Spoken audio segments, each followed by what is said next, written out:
Hi guys, welcome back to the main tech channel, and in this new video I'll be showing you how you can correct a simple issue on your Windows PC.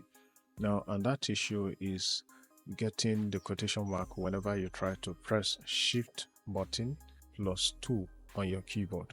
I just press shift plus 2 and what I get is the quotation mark. The reason for this is because you might have mistakenly pressed on the Windows key plus spacebar, and whenever you do that, what it does is to switch your input method right here.